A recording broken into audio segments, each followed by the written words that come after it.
Hello student, कैसे हैं आप सभी लोग। आशा करते हैं आप सभी लोग अच्छे होंगे और अपना पेपर कर रहे होंगे। तो प्री बोर्ड का ये होम साइंस का क्लास 10th का पेपर है 823 BAM, जिसका पूर्णांक है मतलब कोड है। तो चलिए स्टार्ट करते हैं, देख के जरूर जाइए, हो सकता है आप में क्वेश्चन ये आ जाएं। तो यहाँ पर क्या है, शीर्षे में चमक लाने के लिए क्या प्रयोग किया जाता है।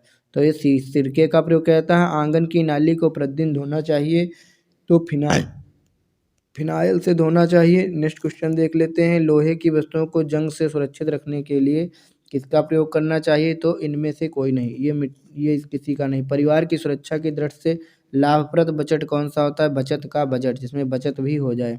एक गृहिणी ने 5 किलोग्राम आलू 350 ग्राम टमाटर खरीदे, उसने कुल कितने ग्राम सब्जी खरीदे। 5350।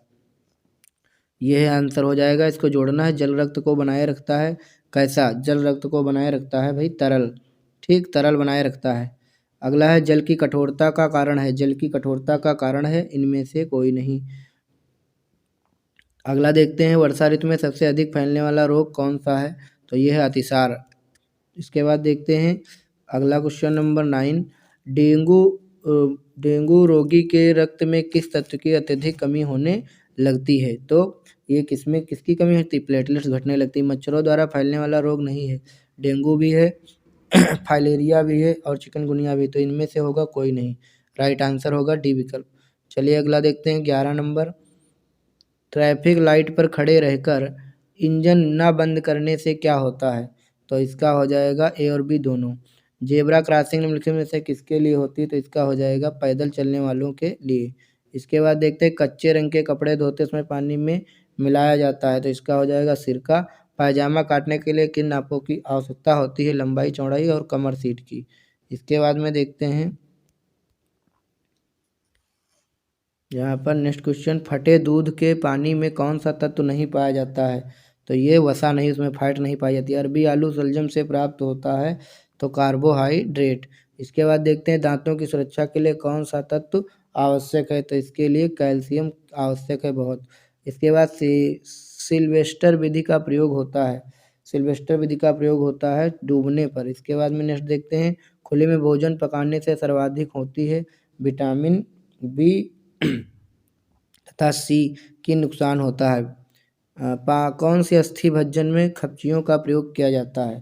तो ये हो जाएगा आपका टांग की अस्थि भंजन पर। और भी इसके जो है प्रश्न देख लेते हैं। यहाँ पर ये हैं आप मतलब 1 नंबर के मतलब क्वेश्चन, घर की सफाई करते समय पाचन तंत्र वाला, वस्त्र की सिलाई को, फिर जौ का पानी किस रोग में दिया जाता है। गर्म सेंक से क्या लाभ है। शुद्ध जल को शुद्ध करने की विधियाँ लिखिए। और इसके बाद में ये तो हो गया। इसके बाद में सीमा ने पर्दों के लिए 50 मीटर कपड़ा खरीदा। पर्दा बनाने के बाद इतने मीटर कपड़ा शेष बचा। पर्दे में कुल कितना मीटर बचा। तो इसमें से घटा देना है 50 में से 3 चला जाएगा तो 47, 47 में से 25 और चला जाएगा। तो इसका आंसर आएगा 46.75। तो चलिए अगला देखते हैं, हिपेटाइटिस रोग के कारण और उपाय लिखिए, बचाव के उपाय लिखिए। और ये फैंसी टाँकों की उपयोगिता क्या, भोजन में उपस्थित पौष्टिक तत्वों के नाम लिखिए, पुलिस का प्रयोग कब और कहाँ करते हैं। और इसके बाद में ये बजट से संबंधित विवरण देना है। और इसके बाद रोग के भोजन के क्या तात्पर्य है, कचरे के निस्तारण निपटान। बस यहीं पे ये समाप्त होता है। तो आप सभी का बहुत बहुत धन्यवाद। Thank you so much video से जुड़ने के लिए। ये था होम साइंस का पेपर। लेकिन अभी संस्कृत का ये मतलब पेपर रह गया था। पेपर देख लीजिए आप लोग। ये पहला आएगा आ सकता है गद्यांश, ये दूसरा जननी जन्मभूमस्य वाला। और इसके बाद में एक का पाठ का सारांश हिंदी में लिखिए। आज शंकराचार्य लोकमान्य तिलक गुरु नानक देव। इसके बाद में इन सबकी श्लोकों का अनुवाद करना है। और अनुवाद करने के बाद में फिर ये वाला क्वेश्चन आप लोग देख लीजिए। 1 मिनट। एक एक सूक्त की हिंदी में व्याख्या करना है यहाँ पर। और इसके बाद में संस्कृत एक श्लोक का अर्थ संस्कृत में ही लिखना है, संस्कृत में अर्थ लिखना है, ठीक।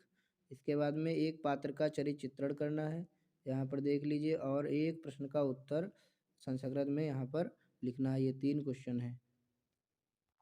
इसके बाद में ये देखते हैं 8 नंबर क्वेश्चन। यहाँ पर भी एक का लिखना है और इसके बाद में प्रत्यय इसमें से लिखना है, ठीक। किन्हीं 2 पदों में प्रत्यय ढूंढ के लिखना है। जैसे गत्वा में कत्वा है, धातुम में तुमुन है, इसी प्रकार से ये इनका ट्रांसलेट करना है 9 नंबर वाले को। और 10 नंबर में यहाँ पर 8 वाक्यों में निबंध किसी एक विषय पर लिखना है, चाहे सदाचार पर लिखिए, चाहे राष्ट्रीय एकता पे, चाहे किसी पर भी। और यहाँ पर आप लोग देख सकते हैं ये 11 नंबर प्रश्न है और यहीं पर ये पाठ मतलब ये पेपर समाप्त होता है। धन्यवाद।